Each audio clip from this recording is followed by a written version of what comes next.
OA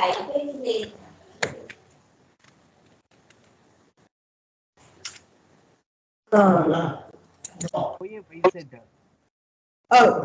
direct transaction code freezing mode లో నాకు వినపట్లేదండి. OA YZ transaction code లోకి వెళ్ళిపోయి OA YZ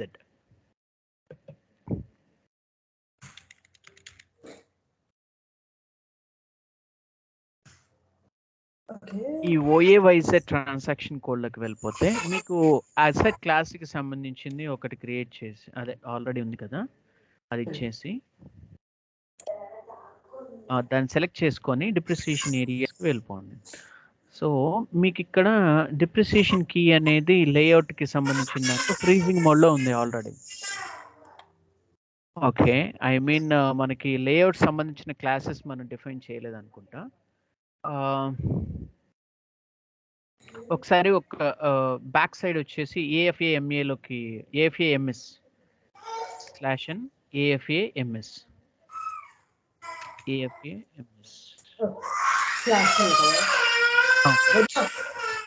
వన్ సెకండ్ అండి.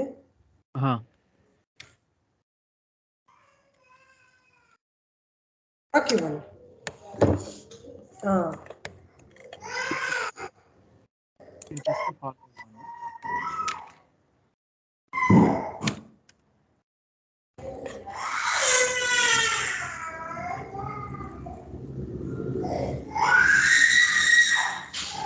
మీరు ఎట్లోకి వెళ్ళిపోండి, నేను చెప్పింది ఫాలో అవ్వండి చాలు. చెప్పండి. And AFAMS multi level methods లో నాకు రావట్లేదు, మళ్ళీ ట్రై చేశానండి. ఈ రెండు ఎక్స్ట్రా, ఐ మీన్ ప్రాబ్లం ఏం లేదు. అండ్ AFAMAలోకి వెళ్ళండి. యాక్టివేషన్ అయినాయి, ఇందాక యాక్టివేట్ అయ్యిందియా అవి? AFAMA యాక్టివేట్ లోనే ఉన్నాయి. ఒకసారి మీ పొజిషన్ లోకి వెళ్ళి డిప్రిసియేషన్ కీ బేస్ చేసుకొని చూడండి, యాక్టివేట్ లో ఉంటే ఓకే. అండ్ ఇప్పుడు మనకి లేఅవుట్ బేస్ చేసుకొని క్లాస్ బేస్ ఏదైతే ఉందో అది మనం యాక్టివేషన్ చేయలేదని చెప్పేసి మనకి ఇక్కడ తెలుస్తుంది అనమాట. ఓకే రైట్, /n AO21 లోకి వెళ్ళండి.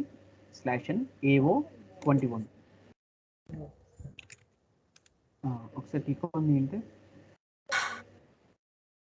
ఇప్పుడు మీరు 2000 కదండి ఇచ్చింది, 2000 కదా ఇచ్చింది. ఓకే, దాన్ని సెలెక్ట్ చేసుకొని ఫీల్డ్ గ్రూప్ రూల్స్లోకి వెళ్ళండి. సెలెక్ట్ చేసుకొని ఫీల్డ్ గ్రూప్ రూల్స్లోకి వెళ్ళండి. అండ్ ఇక్కడ డిప్రిసియేషన్ కి క్లాస్ ఆప్షన్ని ఒకసారి సెలెక్ట్ చేసుకోండి. క్లాస్ ఆప్షన్ ఉంది కదా, ఇదే కదా క్లాస్ డిప్రిసియేషన్ కీసే క్లాస్ ఆప్షన్ అని ఉంది కదా, దాంట్లో ఒకసారి టిక్ మార్క్ చేసి ఒకసారి సేవ్ చేయండి. రిక్వైర్డ్ ఎంట్రీలో పెట్టాము, సేవ్ చేసింది చూద్దాము. ఓకే, /n ఇచ్చేసి బయటకు వచ్చేసేయండి. ఇప్పుడు OA YZ లోకి వెళ్ళండి. మీరు ఇప్పుడు అసైన్ చేస్తున్న దాంట్లోకి OA YZ.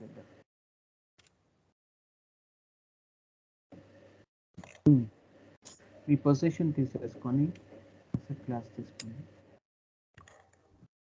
ఇది తీసుకొని డిప్రిసియేషన్ ఏరియాస్ని ఓపెన్ చేసేయండి. ఓపెన్ అయిందండి. ఓకే, డిప్రిసియేషన్ కీ అనేది ఒకసారి ఇవ్వండి. ఈ డిప్రిసియేషన్ కీ ఏదైతే డిఫైన్ చేశారో క్లిక్ ఆన్ ది ఎంటర్ చేయండి. దీనికి కూడా అప్లికబుల్ అయిపోతుంది. ఓకేనా? ఒకసారి స్టెప్ చెప్పరా, నేను ఎక్కడికి వెళ్ళాను ఇప్పుడు? నేను రికార్డ్ చేశాను, మీరు రికార్డ్ చేసింది మళ్ళీ బ్యాక్ సైడ్ చూసుకోండి. ఓకేనా? AO21 ట్రాన్సాక్షన్ కోడ్లో లేఅవుట్కి సంబంధించిన క్లాస్ మెథడ్స్ అనేది ఇవ్వకపోతే ఆటోమేటిక్గా ఫ్రీజింగ్ మోడ్లోకి వెళ్ళిపోతుంది అనమాట. సో దాన్ని బేస్ చేసుకొని మీరు యాక్టివేషన్ చేసుకోవాలి. ఓకేనా? ఓకే వినయ్ గారు, నాకు ఒక డౌట్ అండి. ఇప్పుడు మనం ప్లాంట్ అండ్ మిషనరీ మీద మనం స్ట్రైట్ లైన్ డిప్రిసియేషన్ ఇస్తున్నాము కదా, రియల్ టైంలో రెండు అంటే straight line return down value method కూడా ఇస్తామండి? రియల్ టైంలో ఏదైనా ఒకటే ఇస్తాము. అండ్ వన్ మోర్ థింగ్ వచ్చేసి 6 మంత్స్కి ఒకసారి చేంజ్ అవ్వచ్చు. ఓకే, హాఫ్ ఇయర్లీ చేంజ్ అవ్వచ్చు, ఇయర్లీ చేంజ్ అవ్వచ్చు. ప్రతిసారి ఈచ్ అండ్ ఎవ్రీ ట్రాన్సాక్షన్లో మనం ఐ థింక్ అసెట్ అనేది రిటైర్మెంట్ అయినప్పుడు ప్రతిసారి ఎల్ఎస్ఎన్డబ్ల్యూ అండ్ డబ్ల్యూడివి మెథడ్స్ మనం వాడము, ఏదైనా ఒకటే వాడము. Okay okay. అండ్ మీకు టైం ఉందంటే యాక్చువల్గా నేను వేరే కంపెనీతో చేశాను. అది రిటైర్మెంట్ దగ్గర ఎర్రర్ వచ్చిందండి. రిటైర్మెంట్ ఆల్మోస్ట్ అంతా అయిపోయింది, లాస్ట్లో ఎర్రర్ వచ్చింది. ఓకే, సో ఇది కంప్లీట్ చేసేసిన తర్వాత ఆ కంపెనీ కూడా ఎర్రర్ ఒకసారి నాకు స్క్రీన్ షాట్ పెట్టండి. Okay okay. సో నేను అది కూడా క్లియర్ చేసేస్తాను. ఓకేనా? ఓకే అండి, థ్యాంక్ యూ సో మచ్.